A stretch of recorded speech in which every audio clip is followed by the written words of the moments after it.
Attachments of norma frontalis. These are superciliary arches. Medial part of superciliary arches gives origin to the corrugator supercilii muscle.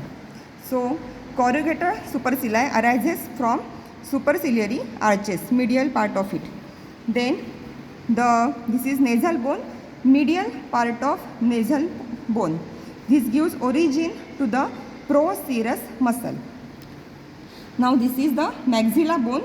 This is the frontal process of maxilla. This part, it gives origin to the orbicularis oculi muscle. So this is the frontal process of maxilla which gives origin to orbicularis oculi muscle. Then here, this is the frontal bone. This is somewhat nasal part of frontal bone. This gives origin to the frontal part of orbicularis oculi muscle.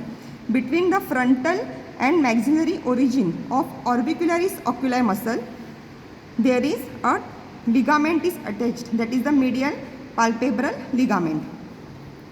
In front of this origin of orbicularis oculi muscle, over the maxillary bone, there is origin of one more muscle, that is levator labii superioris alechi-nasi.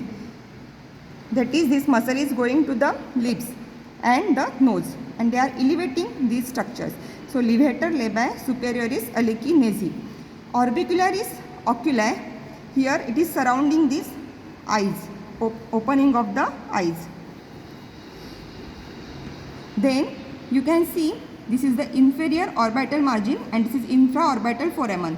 The maxilla bone between this infraorbital margin and infraorbital foramen, it gives origin to the levator labii superioris. This muscle is going toward the lips and it is elevating it. So this is the levator labii superioris origin. Now this is the pyriform shape nasal aperture. Margin of this nasal aperture, it gives origin to the depressor septi and nasalis muscle. Depressor septi and nasalis muscle. Now, this is the canine fossa.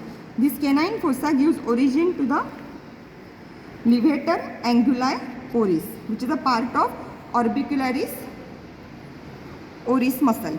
So here, incisivus muscle. Here there is levator anguli oris.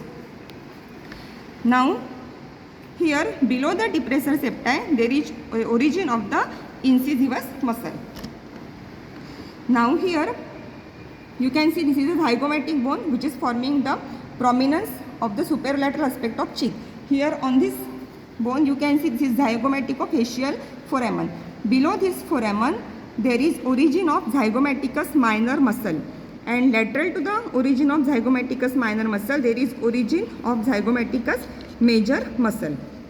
Now here you can see that these are the molar teeth. Now the surface of this maxilla above the molar teeth as well as the surface of mandible, this gives origin to the buccinator muscle.